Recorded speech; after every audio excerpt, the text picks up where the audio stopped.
All right, guys, welcome to another exciting episode of the Left Side View with Rahul and Amitabh. So this is the review episode, wherein we will review the midweek matches. That includes the Champions League, Europa League, and the Conference League matches. So where do we begin, Amitabh? I think there's just one place to begin, and that is the Santiago Bernabeu. There are certain things in life which are inexplicable. You really cannot point to, why a certain thing has occurred, and the result of this match is, I think, the definition of what inexplicable is. I mean, for 90 minutes, Manchester City were in total control of the tie. I mean, yes, Madrid created a few chances, especially in the first half, but it seemed that their luck has finally run out with Vinicius and Benzema and others, missing that final shot, shooting over the goal, or so it looked like maybe this is where it all ends. This is where the fairy tale for Madrid ends because I mean nobody gave them any chance against PSG. Mm, I would say they won't give. I mean, didn't give them any chance against Chelsea. But then after the way Chelsea played for the first 80 minutes, it looked like yeah we would go through. But unfortunately, yeah, that Modric pass and Rodrigo's goal, and even here, I mean, they created nothing, worth of any note for the totality of 90 minutes, and especially with Mahrez scoring, in the 73rd minute. It was a good goal actually. So it looked like all is done and dusted. When Jack Grealish came on, yes, even he had a couple of chances. One was cleared of the line by Mendy, and then Portugal saved the other one. And at that time, it looked like maybe it will not be, it will not have a lot of bearing on the final result of the match. But then something happened. Some of the spectators started leaving the stadium. A lot of them did not, and once that first goal happened, again, Benzema assist, Rodrigo scoring the goal. I mean, I think everybody who was watching that match knew that there'll be a second goal and then there'll be a third goal. The way it just changed at that instant, it was so surreal. I mean, we will be talking about Frankfurt and Rangers and their fairy tale, but believe me, this is as big a fairy tale as there's at least for this season. And yes, they started off with their old guard, but if you see the tactical substitutions that Ancelotti made, and he brought in the youngsters in and around 60th, 70th minute, and the way they controlled the game, once City were a little tired, I won't say a lot, but a little tired, and the way they moved the ball, and yeah, goal one, goal two, extra time, penalty. It's just that for all the defensive mistakes that City made, it's they got punished for it. I mean, Real Madrid took all their chances.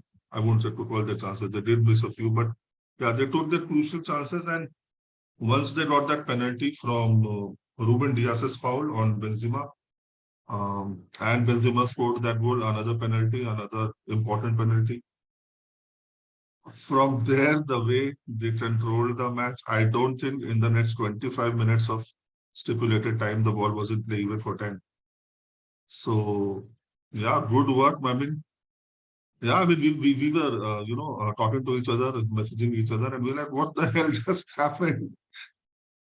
I was about to go to sleep and I like, yeah, this is done. But no, man, they come back. And now you just think maybe, it's written in the stars for them maybe this season, the way it has panned out. Rahul? I mean, so many things to talk about this match, right? So, I mean, Carlo Ancelotti and everyone was like, Carlo Ancelotti is a man manager. With him, it was not about just making the substitutions, just bringing on anyone that he thought he wanted to bring on. He even consulted other players, like who should I bring on, and yeah, the decision was made to bring on someone like Rodrigo, who again all of a sudden has enjoyed this resurgence.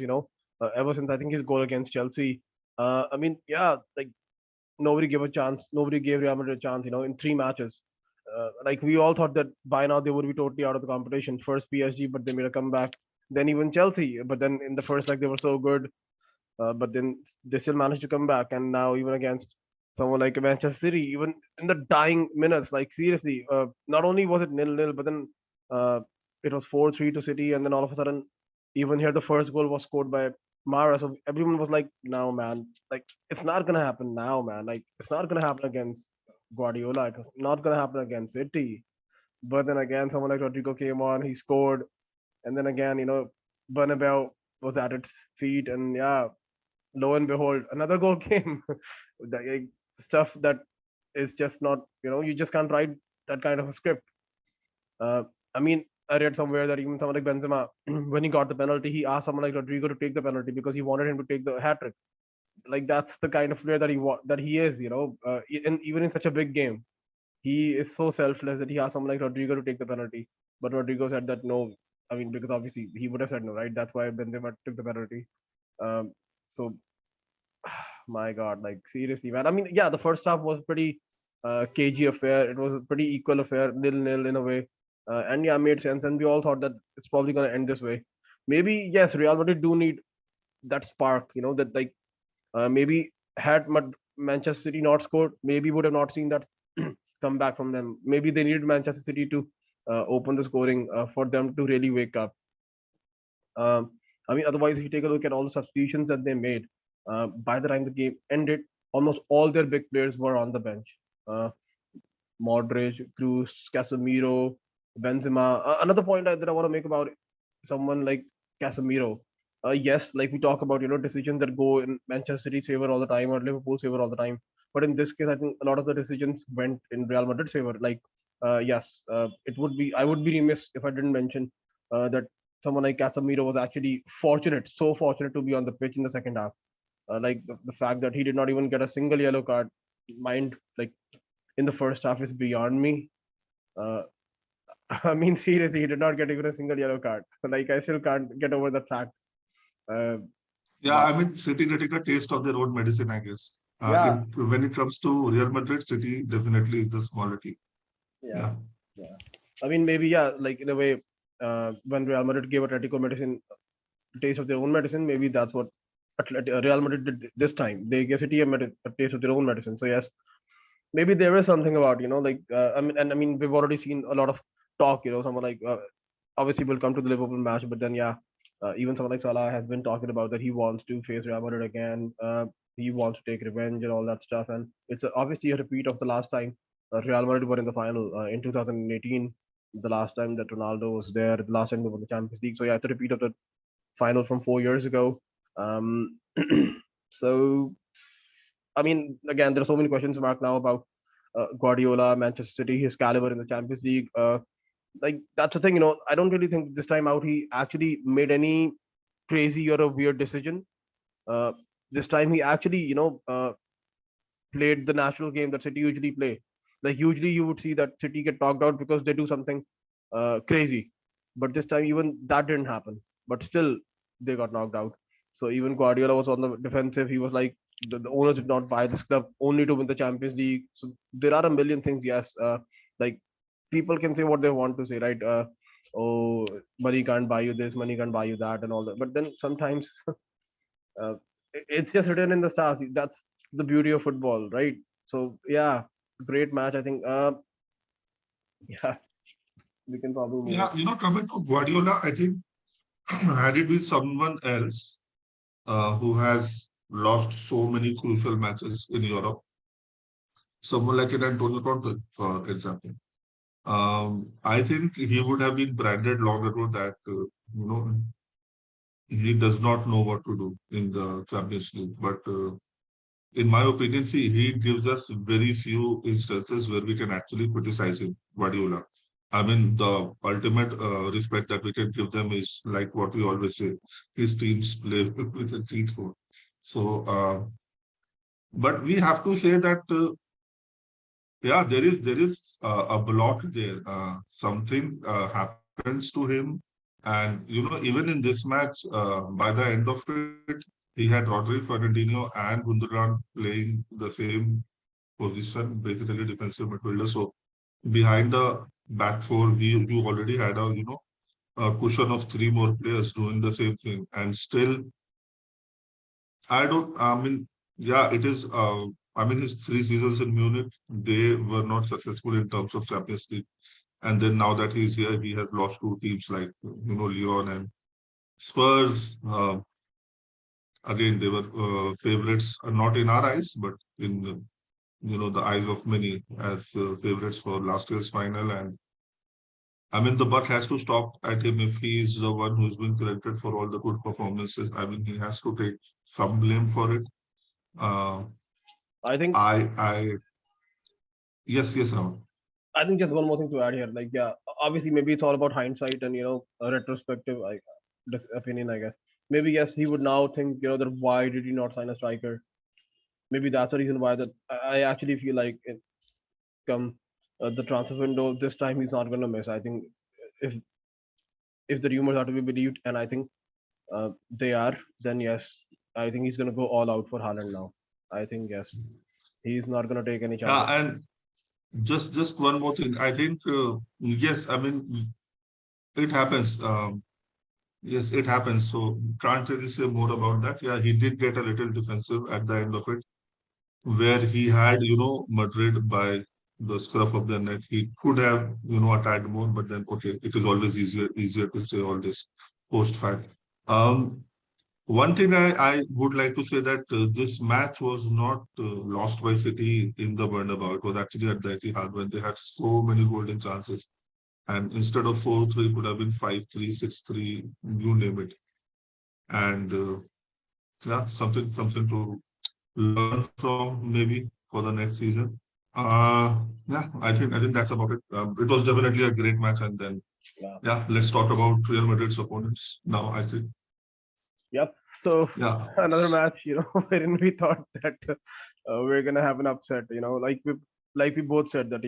I said it would be an all English final. You said it would be an all Spanish final, and then I said in the preview that maybe we'll both be right and we'll both be wrong. It'll be one English team and one Spanish team. So that's what it actually was. So the upset we had in the City Real Madrid match here, things actually, I mean, like in terms of totality, it was still the favorites who went through. I mean, yeah, in the first half, Unai Emery, as he predicted that he would make Liverpool suffer, and that's something that they did. I mean, yeah, they opened the scoring right from the very beginning. Even all these Premier League players, uh, Giovanni Lo Celso, Etienne Capoue, and there's Francisco Coquelin. I still Francis Scotland. Yeah. Coquelin, yeah, the guy that Hazard turned around and sent to I don't know where, but yeah, all these players still playing, I guess, and still doing a good job. I mean, yeah, great stuff.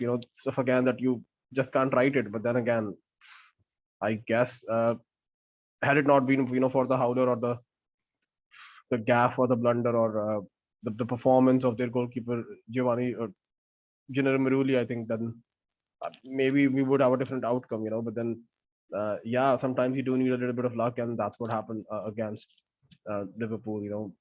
Who simply just look like champions elect in a way. I mean, again, the signing of someone like Luis Diaz, signed in January, but he actually looks like someone who's the signing of not just the January transfer, but the signing of the season. Like that's how good he has been. That's how much of an impact he has already made. I mean, as soon as he came on in second half, oh my god! Like you just, I mean, to be honest, you just knew that it's not gonna be 2-0. Liverpool are gonna come back. It's more about can Villarreal hold on, and I mean, we could see someone like Gerard Moreno who was playing, but he was clearly still injured, not fully fit. Had I think his leg was bandaged. So yeah, all of a sudden Villarreal were on the defensive, and they just couldn't sustain that momentum, that pressure. They were now on the defensive, and yes, Liverpool just came on like they do when they are chasing a goal, and yeah, and we all knew in a way as well that it's all about the first goal. The moment they score the first goal, it's not when it rains, it pours. So it's as simple as that, and that's what happened. I think. So yeah, 1-0, 2-0, and then 3-0. So yeah, it was 3-2 to Liverpool, and even and then Salah was like, "I want revenge" and all that stuff. So, yeah, good performance, but then yeah, the gulf was visible. Like, yeah, Yeah, so this was actually a classic game of two halves. In the first half, Villarreal actually dominated, and Liverpool looked shell-shocked. I mean, they were playing so within themselves and they looked scared, which I think, I don't know when the last time I saw them playing so scared. And they just would not get the ball. They were giving away the balls very cheaply. They actually had the lowest pass rate, I guess, since that Champions League final against Spurs. And yeah, 2-0 to Villarreal. And I think there is where, Unai Emery missed a trick. They backed off.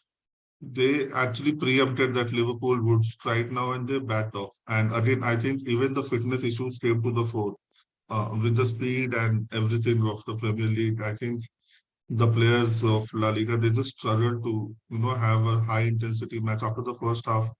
I read somewhere one of the journalists saying that the Villarreal players were sweating profusely, and Van Dijk and someone like others of they were like okay, they were still okay. Yeah, we can handle this now. Even at 2-2 at halftime, it was still 2-2, so the match was in the balance. And once you make that substitution, you get in Luis Diaz, and then from Villarreal's point of view, you start to back down. Then you top it all off with a couple of ball going through the goalkeeper's leg, and then the kind of mistake he committed for the third one. Yeah, I mean, again, I think even this was written in the stars. Liverpool had to go through a pretty abysmal first half, but then I think the halftime talking by Jurgen Klopp that steadied the ship and then just screwed their heads straight.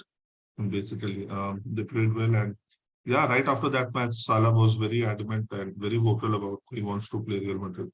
But I think the guy whom he wants to take revenge from will not be there. So let's see. um, yeah, so let's have our first round of predictions now. Rahul, who do you think? I mean, who do you favor right now? Well, obviously, I want Real Madrid to win, but then I still feel like it's gonna be Liverpool, man. Like, yeah, Madrid's luck will run out. At the same time, I know like how much of a Champions League specialist Carlo Ancelotti is, but then I do feel like Liverpool are now in a way better than City. So like I probably would have not said this before January, but yes, now I do feel like Liverpool are a level above City. So yes, usually I would say that if a team can beat City, then that team can beat anyone. But yeah, I mean they've knocked out Chelsea and City both. So yeah, maybe can they can do a hat trick. That's also of Premier League teams that they knock out. But then again, this is not a two-legged affair, right? This is just a one-legged affair. So that's another thing that probably works in Liverpool's favor. Obviously, I mean, again, you have someone like Benzema and all that stuff. Like yes, on paper, I would go with Liverpool, but anything is possible. I mean, we've got all this whole story, about Carlo Ancelotti versus Liverpool. Yeah, man, Carlo Ancelotti is manager of Milan, lost a final, won a final against Liverpool. So yeah, he's still got a score to settle, I guess. Um, I mean, for Klopp and Liverpool as well, they've got a score to settle against Real Madrid. They lost to Real Madrid in 2018. So yes, at that point in time, Madrid did have certain CR7 Rocket Ronaldo, but yeah, they don't really have a Ronaldo. Maybe that's someone has been replaced by Karim Benzema. Uh, I mean, yes, Madrid if they want to win, they'll have to like suffer, I guess. Otherwise, that's the thing. It's all about the intensity. It's all about can they do it for 90 minutes? Can they, even if they do it for 90 minutes and the game goes to extra time, can they then do it for another 30 minutes? So yes, the intensity, the pressing, all that stuff, it does kind of favor Liverpool. Um, yeah, man. I hope that I'm wrong, but on paper, you've got to go with Liverpool. Okay, 55-45 Madrid. Okay. Okay, let's see. Okay, we can move on to the Thursday semifinals. First of all, we had the Europa League matches. So the first match, Frankfurt against West Ham. I think with the Creswell red card, which was initially a yellow, and then the referee went to the monitor and then changed his decision to a red, which was, I think, right. It was a last defender making the foul. Uh, so I think from there on, again with all the support and all the you know crowd behind their back, after the red card, it was an uphill battle for West Ham, and Borre scored for Frankfurt in the 26th minute, approximately 5 minutes after the red card incident happened. And from there on, it was pretty smooth sailing for Frankfurt. West Ham did try, but they did not create a lot of chances. And yeah, again, another fairy tale story for Frankfurt. They have knocked out the big guns. I mean, just like Real Madrid, they were always supposed to be the uh, someone who could get knocked out right from the pre-quarterfinal stage, and they are marching on now. They're in the final. There was also an early incident that happened with David Moyes taking the ball into one of the ball boys, and even he was given the red card. So, actually, my opinion here is the ball boys should understand. See, the crowd doing it like we saw in the Everton game, I still can give them a pass. But the ball boys, they're actually part of the process. So they should be taught to be a little more professional. I mean, they are not supporters there, and they. I remember something like this happened when Chelsea was playing Swansea, and the boy got over the ball, and Hazard actually hit him, and he got a straight red. So yeah, they should be taught better. Just I mean, these even these players and coaches are human, man. I mean, don't test the patience so much. It is a semi-final. The world is on your shoulders. It is not easy to be cool all the times. So yeah, your views on the match out? I mean, again, like in a way, you can say that the red card spoiled it, right? I mean, obviously, but the fact that they still only lost 1-0 is in a way kudos, to is a credit to the way West Ham have performed. In a way, yeah, man, the board has just not backed the manager. It's as simple as that. That squad has been run into the ground. Like obviously, man, had they made even two or three, additions in January, they probably would have, done better. Maybe they would have given a better account of themselves even in the top four race. Otherwise, there was a time when it actually looked like West Ham are going to be the side who can actually finish in the top four. So yes, the board is the one who's to blame. I mean, I still can talk about someone like Declan Rice after the match. His post-match interview was so good, man. Like seriously, you just see that mentality. He was so pissed with the fact that he could not do better. He clearly showed his ambitions as well, that he wants to play at a bigger club. In a way, he clearly hinted like this is something that's not going to work. He's not here to play in the Europa League. That boy deserves to play in the Champions League, hopefully for Chelsea. But yes, that's a different conversation. But again, he just showed so much maturity beyond his years. Like that mentality, you just can't teach that mentality. You either have it or you don't.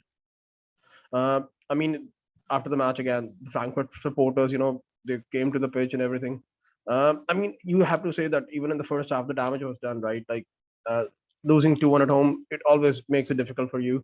And then someone like Cresswell, who even got sent off again, Leon, and now in this match.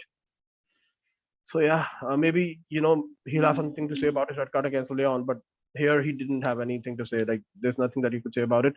And yeah, like you said about the David Moyes incident. Yes, I mean people they are humans too, right? Like it's such a big stake, so much is at stake for a club like West Ham, or even for that matter, Frankfurt, right? Like when was the last time you're gonna see someone like West Ham in a Europa League semi-final or a final of a European competition? So that's something that doesn't really happen often. So yes, everything is at stake for a club like them.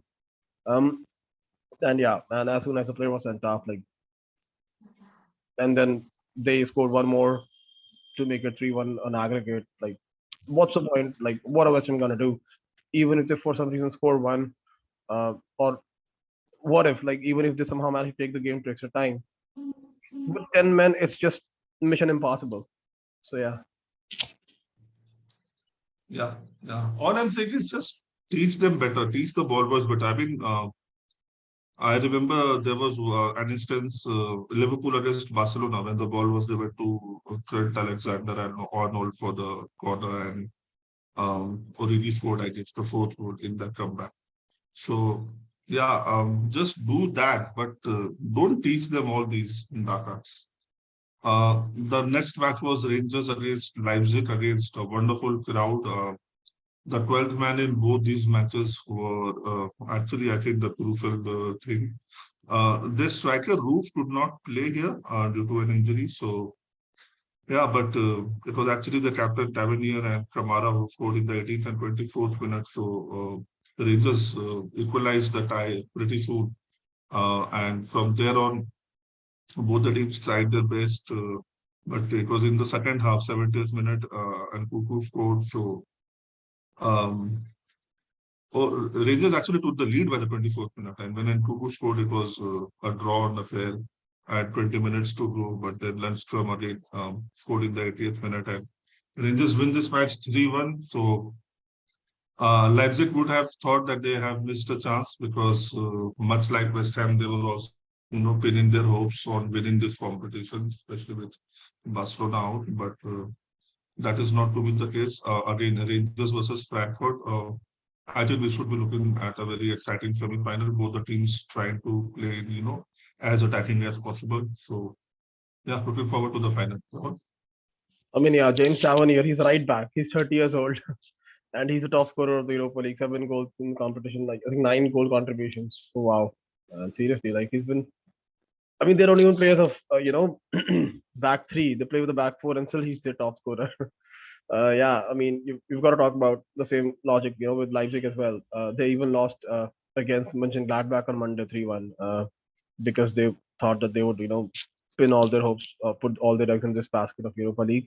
Uh, I mean, again, something that didn't really work out for them. Sometimes it's more about, it's just not written in the stars, I guess. For Rangers and Frankfurt, it's looked like uh, no matter what happens, especially at home for someone like Rangers. I mean, even I remember that they've already knocked out someone like Dortmund, and yeah, so those are things that have already worked in uh, Rangers' favor. Other than that, I think about Leipzig. Yes, you do feel like Tedesco has done a great job. I think ever since he's come on, but yes, he has also taken the club as far as he can in a way with the personnel and with the investment. There are signs that he can actually take them even further. But yes, uh, it's all about the mentality and how much Leipzig want to compete actually with these clubs like Bayern Munich and Dortmund and all the other European clubs. Because for them, it's even impossible. It's like so difficult, right? Like just a week or two ago, they were in such a great position, right? And all of a sudden, they're out of the Europa League and they're even out of the top four uh, in the Bundesliga. Like all of a sudden, Freiburg have overtaken them. So it's almost mission impossible. And they do face Freiburg in the DFB Pokal final. So what if they don't win that as well? So yes, there are so many things that are at stake for Leipzig. They do need a little bit of investment. They also need to make sure that they keep hold of someone like Nkunku, who has so strongly been linked with someone like Manchester United. So yes, a busy summer ahead for Leipzig. Uh, let's see what they're gonna do, and yeah.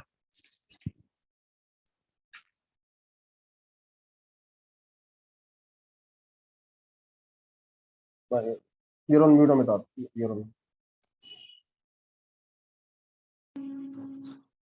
Yeah, let's talk about the Conference League now. So we had two matches. Marseille drew with Feyenoord, and the aggregate here was Feyenoord is going through 3-2. Not really a lot to discuss. A pretty the score suggested how the match was 0-0. In the second match, Roma squared off against Leicester City, and Tammy Abraham scored again a header from a corner quite early in the match, 11th minute, and from there on in, um, I mean, both the teams created chances, but again, nobody was able to, um, score from those chances. So 1-0 slender win with the 1-1 draw in the first leg. Roma are through now to the final, and they'll be facing off against Feyenoord. Um, Mourinho actually got a little emotional after the final whistle, and yeah, I think he's back to a European final. I don't know, after 4 5 years after leading Manchester United to the Europa League all those years ago. So yeah, I mean, when it all comes to this stage of the season, even Europa League is so important to these teams. And when we started, everybody was talking about fixture congestion and all that. So yeah, that is a nice change of tune.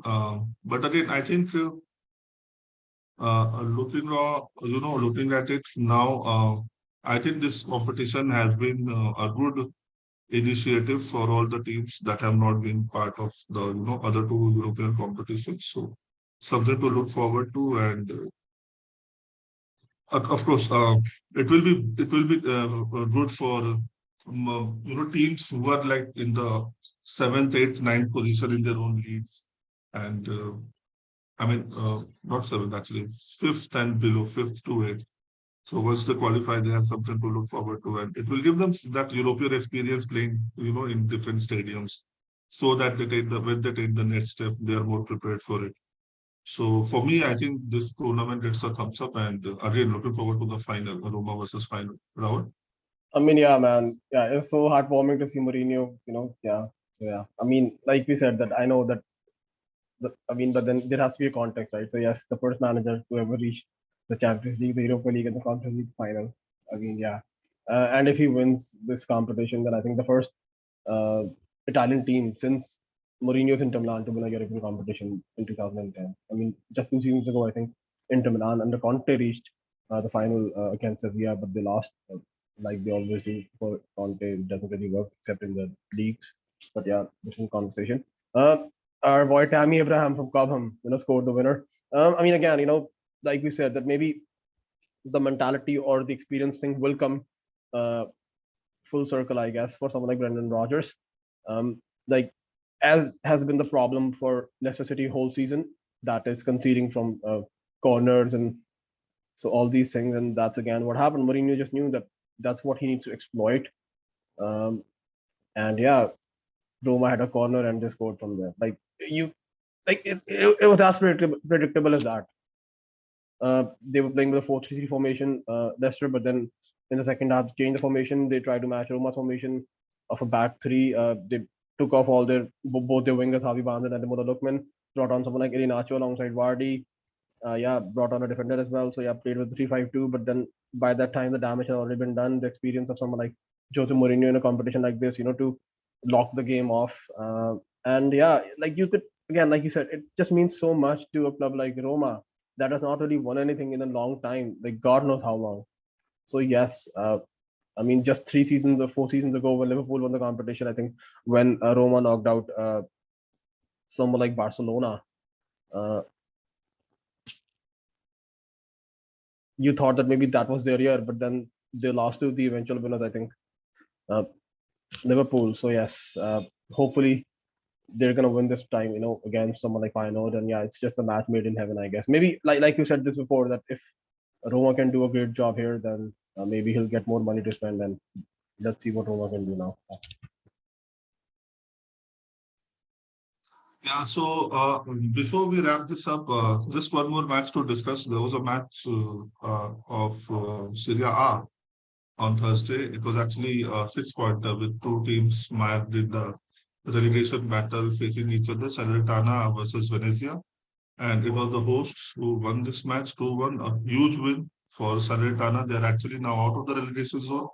17th, they have won four out of the five matches. I mean, they are the form team in Europe right now. If they are able to survive, I mean, this will be one of the best, escapes I can think of. And I will have to go and see the record books if something like this has been done, ever again across leagues. Um, Rahul? I mean, yeah, what a job David Nicola is all of a sudden doing, man. Seriously. And even the one match that they've brought points in, that's the match against Atalanta that they played on Monday. So even that was a draw. They led for almost till the 88th minute, wherein Mario Pasalic equalized. So, I mean, yeah, in this match, this was clearly a six-pointer, playing against a fellow relegation team, Venezia. So, yeah, like we said, that playing at home and the form that someone like Salernitana are in right now, man, they opened the scoring, but then all of a sudden they were pegged back, by Venezia, who actually equalized. It did look like even this could end in a draw, but no, Salernitana came back, like they have these past couple of weeks, and yeah, they scored another goal, and then all of a sudden, Chelsea's Loney, Ethan Ampadu was actually shown a second yellow. At least you could see that there was a bit of fire and hunger and passion from him, because he was kicking players and everything because he was angry that his team was losing. So yeah, that in a way summed up, Venezia afternoon. Just another point, I guess maybe I'm digressing, but then it looks like there are two Chelsea players unknown who are going to get relegated. Gilmore with Norwich, and now Ampadu with Venezia. I mean, but yeah, we can talk about the match now.